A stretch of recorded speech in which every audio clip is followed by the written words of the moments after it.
water resilience, water policy, and how that put in scenario. Jadi kan selalu dalam kelas itu kita bicara if that scenario. Skenario kebijakannya apa? Bagaimana seorang arsitek kebijakan itu bisa membuat sebuah peramalan kebijakan dalam analisis formulasi. Nah itu yang akan menjadi marwah kuliah hari ini. Bismillahirrahmanirrahim. Assalamualaikum warahmatullahi wabarakatuh. Izin Pak Riswanda.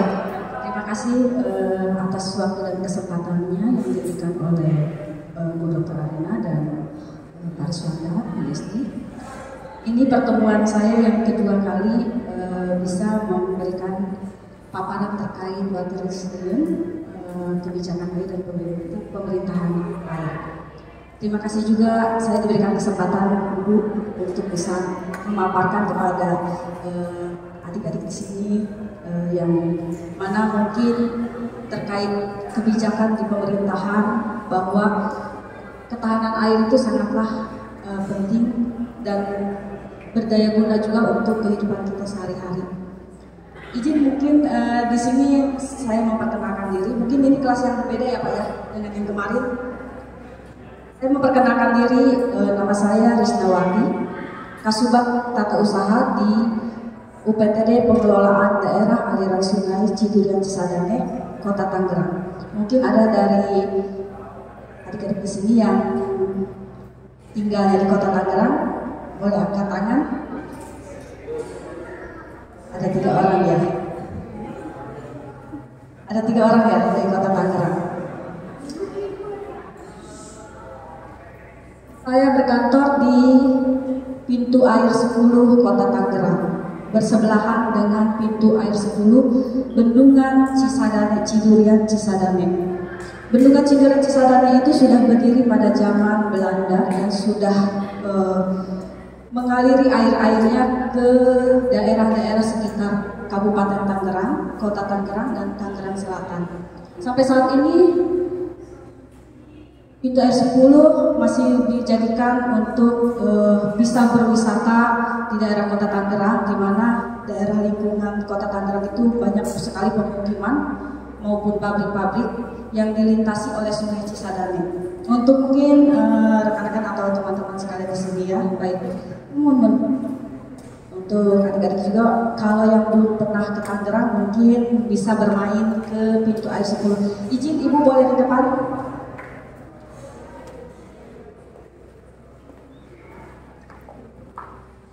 UPTD Cidurian Cisadane ini sebetulnya sudah berdiri pada tahun 2008 pada saat perubahan SOPK dari sumber daya air pemukiman di Provinsi Banten.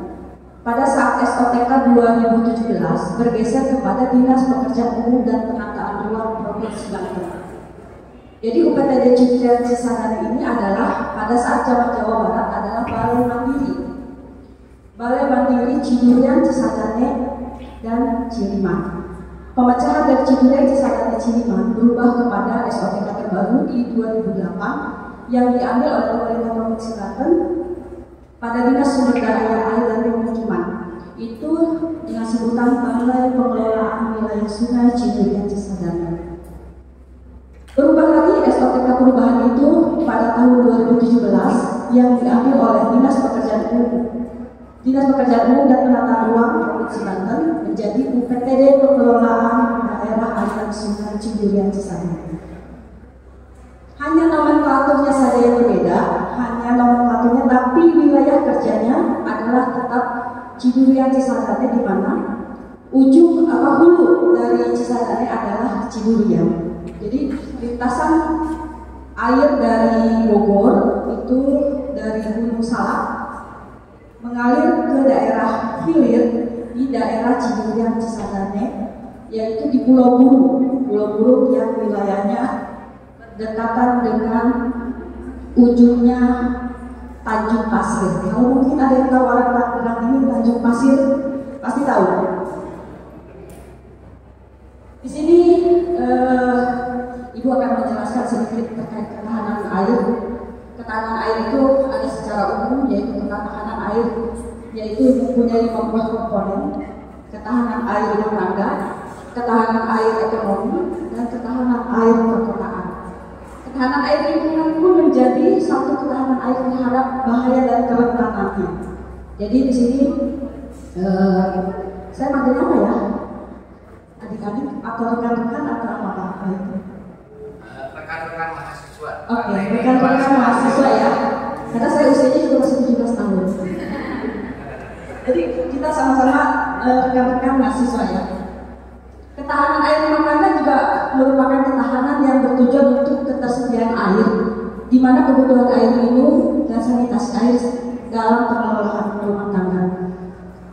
Kalau kita bisa lihat di daerah Tangerang, itu begitu padatnya penduduk dan lintasan air yang menggenang di wilayah Tangerang itu sangat rentan sekali, sehingga kenapa Cidurian Cisadane itu menjadi ikon kota Tangerang.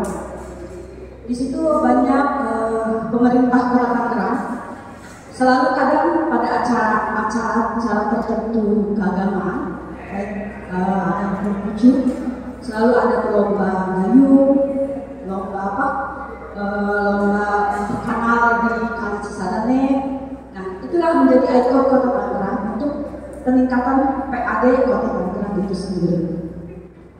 Ketahanan air perkotaan, di mana kota Tangerang merupakan kota yang dilintasi oleh sungai yang begitu panjang, sementara ada beberapa wilayah kota yang tidak bisa menerima air yang bersih. Nah, sementara pengelolaan air ini harus terus dilakukan baik oleh industri maupun pemerintah sebagai leading sektor dari pemerintah itu sendiri. Jadi banyak di Tangerang itu yang tahu bahwa Tangerang itu punya Cisadane, tapi yang mengelola adalah kota Tangerang. Sebetulnya kota Tangerang itu terbagi pengelolaannya oleh Kementerian PUPR, pemerintah Provinsi Banten, dan kota Tangerang. Jadi untuk bendungannya sendiri itu adalah pengelolaan dari Kementerian PUPR, baik pemeliharaannya, baik bangunannya, baik sanitasinya di lingkungan bendungan adalah pengelolaannya oleh pemerintah pusat. Untuk operasionalisasinya itu diserahkan kepada pemerintah Provinsi Banten, di mana pengambilan sampah, pengerukan, pembersihan itu dikelola oleh pemerintah Provinsi Banten. Untuk kota Tangerang sendiri adalah pengelolaannya itu agar bisa sampai kepada masyarakat pengguna air bersih P3K untuk persawahan itu diberikan kepada pengelolaan kepada Kabupaten Kota Tangerang, Tangerang Selatan, dan Kota Tangerang, Tangerang Selatan, dan Kabupaten Tangerang. Di sini leading sektor kita adalah sebagai pengawasan, di mana pengawasan operasionalisasi sampah yang menumpuk di aliran sungai biasanya itu terdorong di pintu air 10. Nah, inilah kita tugas dan fungsi dari UPT kita adalah membuang sampah itu bekerja sama dengan Dinas Kebersihan Kota Tangerang. Jadi nanti kapan-kapan kalau ke Tangerang jangan cuma ke SMS, coba main ke Kota Tangerang. Di situ ada bendungan pintu air 10, hampir sama dengan bendungan Pamarayan, cuma bedanya bendungan Pamarayan tidak sebesar bendungan Cisadane. 2008 ibu pun sama pengelolaannya adalah di bendungan Pamarayan karena sudah nomenklatur berubah. Ibu tadinya di UPT pengelolaan daerah aliran sungai Ujung Cidanau. Itu dari 2008 sampai 2017. Berarti masih wilayah sungai ya dikerjakan tupoksi ibu. Di 2017 lah ibu pindah kepada UPTD pengelolaan daerah aliran sungai Cisadane. Jadi kerjanya tiap hari ngurusin sungai. Ada yang berminat untuk ngurusin sungai? Kalau ada yang berminat nanti kita usulkan untuk jadi TKS.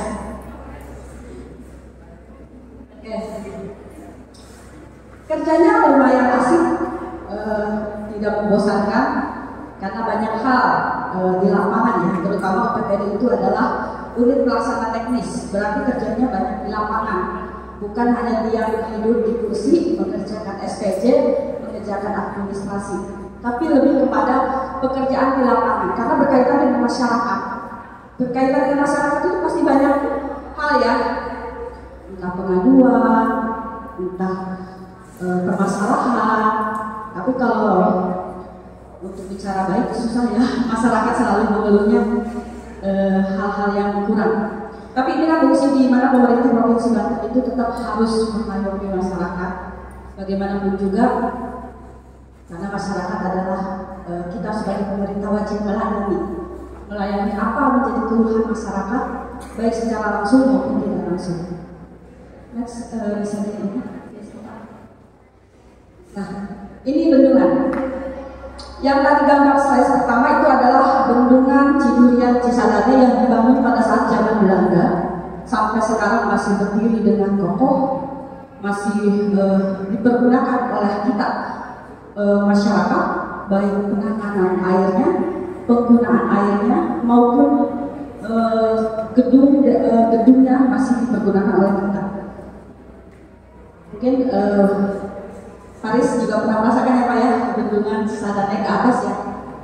Kalau memang ada nanti yang berminat pengen tahu di mana sih bendungan Cisadane, boleh nanti kontak ke Paris, kita coba untuk silakan.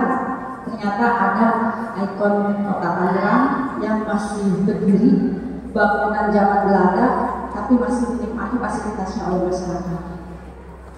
Nah, di sini ada waduk, jadi beda bendungan dengan waduk itu beda, peruntukannya juga beda. Waduk adalah tempat permukaan tanah yang dimaksudkan untuk menyimpan dan menampung air di saat kelebihan air atau kekeringan air. Jadi waduk ini biasanya kita bangun di pertengahan persawahan masyarakat untuk bisa menampung air dan dialiri kepada masyarakat pengguna air. Masyarakat pengguna air itu adalah petani. Jadi bedakan bendungan dengan waduk. Bendungan adalah bangunan yang ukuran tanah, ukuran batu dan betonnya yang didesain untuk menampung air agar dapat bangunan itu menahan dan menampung limbah tambang atau menampung lumpur sehingga berbentuk waduk. Jadi bendungan ini cukup luas. Bendungan dan bendung beda. Jadi kalau bendungan itu jauh lebih luas, bendung itu hanya segelintir dari bendungan. Setelah dibuang airnya dari bendungan, itu dibendung lagi untuk pengguna air. Sungai, kalau arti sungai itu kan air yang untuk melintasi permukaan yang besar berbentuk memanjang dan mengalir secara terus-menerus. Nah, di sini kalau disebutkan juga air tanah. Jadi air tanah itu semacam kayak air yang di dalam tanah yang kita ambil untuk yang terletak di lapisan akuifer dan batuan yang kedap air. Nah, kita tidak menangani air tanah. Air tanah itu ada dinas sendiri yang mengelola terkait air tanah, izin pengambilan air tanah. Sementara di kita adalah izin pengambilan air permukaan. Jadi di pemerintah Provinsi Banten itu ada masing-masing OPD yang mengelola itu. Untuk air permukaan itu izinnya ada di kita, air tanah izinnya di OPD yang lain. Nah, di sini ada peraturan pemanfaatan air sungai. Jadi gini, pasal 30 ayat 2 pada Undang-Undang Peraturan Pemerintah Daerah nomor 38 tahun 2011 tentang sungai. Jadi di sini ada peraturan tentang sungai, ada pemanfaatan sungai.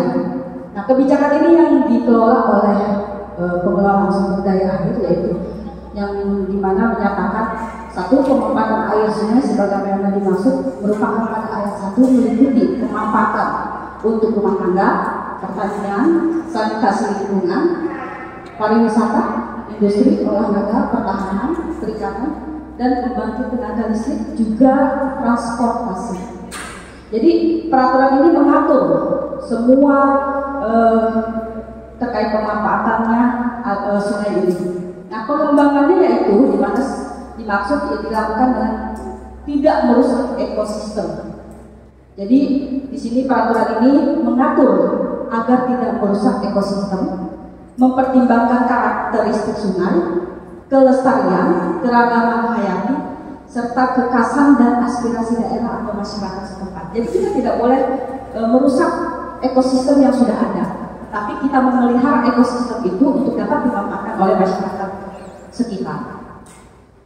Di pasal 31 terkait peraturan pemerintah daerah nomor 38 tahun 2011 pun menyatakan bahwa pemanfaatan sungai sebagaimana dimaksud dalam pasal 30 ayat 1 dilakukan dengan ketentuan yaitu mengutamakan pemenuhan kebutuhan pokok sehari-hari dalam pertanian dalam sistem irigasi yang sudah ada, mengalokasikan kebutuhan air untuk aliran pemeliharaan sungai, dan melakukan pemanfaatan sungai sebagaimana dimaksud yang tidak mengakibatkan terjadinya pencemaran dan yang tidak mengakibatkan juga terganggunya aliran sungai dan keutuhan tebing sungai. Maksudnya keutuhan tebing sungai ini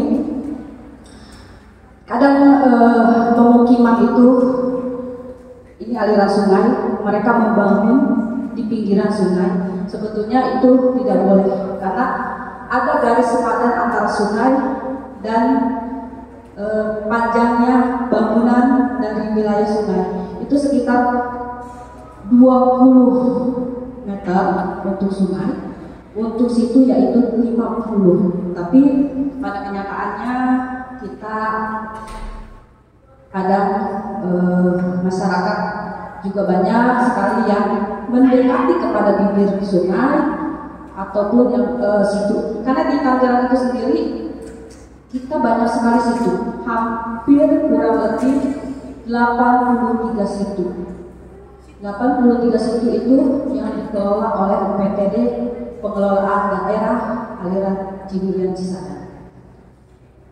Mau tidak mau, tupoksi kita lumayan cukup berat dengan kondisi pegawai di UPTD Pengelolaan Daerah Ciburian Cisadane itu sekitar 75 orang. ASN dan non ASN. Tapi dibagi lagi, di breakdown lagi, ada pegawai THR. Pegawai THR itu pegawai tenaga harian lepas. Jadi dia setiap hari dalam satu mobil itu bisa 5 atau 10 orang. Mereka berangkat ke titik-titik lokasi yang sudah ditentukan untuk dipelihara, seperti mencabut gulma, membersihkan kayak semacam sampah-sampah di lingkungan sungai ataupun di waduk, di mana, di situ. Nah, itu kita sudah dibagi beberapa tim, yaitu yang bekerja adalah teman-teman kita THR. Nah, langkah pemerintah sudah mulai berjalan, sedikit-sedikit sudah mulai bisa ekspresikan bahwa kita tidak diam terhadap pemeliharaan ini, bahwa masyarakat pun bisa menikmati fasilitas sungai yang selama ini menjadi ikon kota Tangerang itu sendiri. Dan di sini juga ada irigasi perumahan industri, itu adalah bagian kita bermitra dengan industri.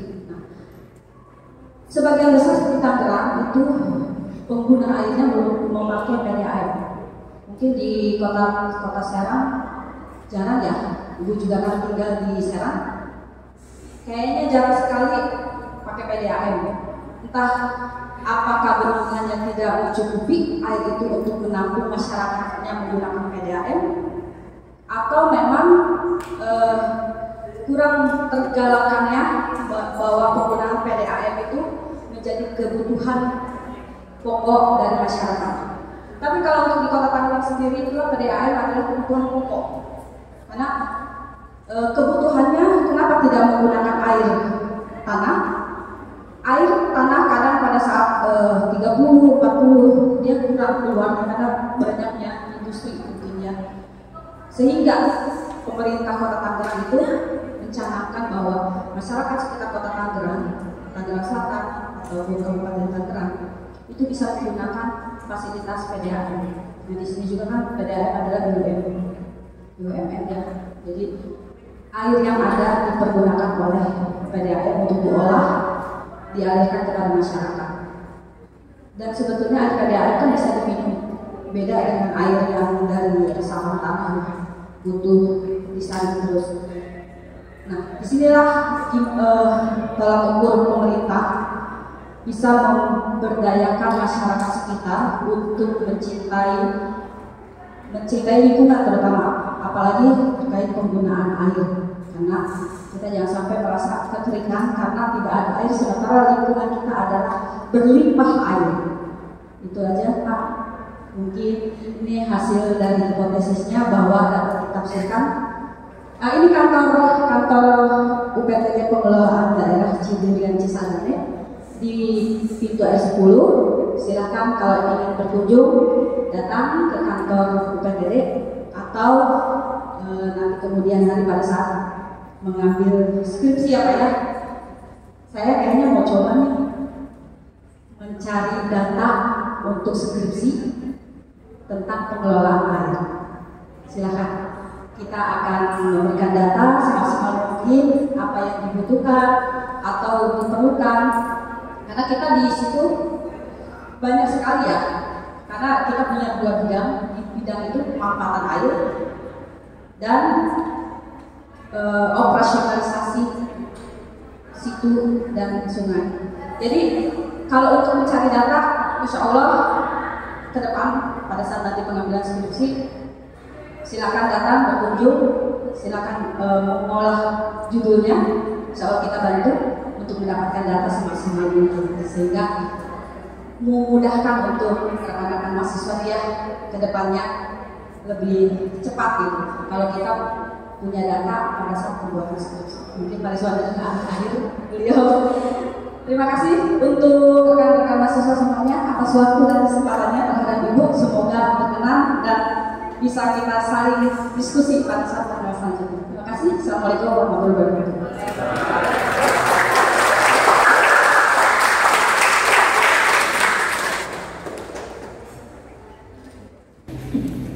Baik, terima kasih Ibu Dr. Krisnawati. Jadi pelajaran yang bisa kita dapatkan pada hari ini kan lebih kurang adalah bahwa narasi detail atau narasi yang tebal, termasuk pendataan yang apik gitu ya, itu diperlukan menjadi instrumen bagaimana takaran kebijakan itu bisa diformulasikan, kan begitu ya. Misalnya pada saat kita lihat skema ini kan bahwa ternyata pada tataran implementatif sebuah regulasi yang tadi disajikan di 3 slide awal itu membutuhkan rich data, termasuk dalamnya mungkin yang menjadi tambahan suplemen. Yang menjadi suplemen kebijakannya adalah bagaimana ketahanan komunitas das. Nah, ini bisa jadi skripsi sebetulnya Anda jika berminat dan kemudian tertarik dengan topik ketahanan air. Itu adalah topik yang penting. Sekarang ini kan climate change ya, panas kan, bahwa kemudian air menjadi sebuah komoditas, bahwa kemudian mungkin 5, 10, 15 tahun lagi Anda itu mungkin nggak bisa menikmati 1 botol dengan manis. Sekarang kamu tadi beli aqua nggak? Ya? Kamu atau senang beli aqua botol kan? Nah itu kan air sebagai komoditas ya. Bahwa sekarang Anda merasakan itu tinggal refill di Untirta gitu ataupun di mana betul kan dia ngomong. Nah itu adalah sebuah kemewahan masa kini loh, tapi belum tentu di masa depan.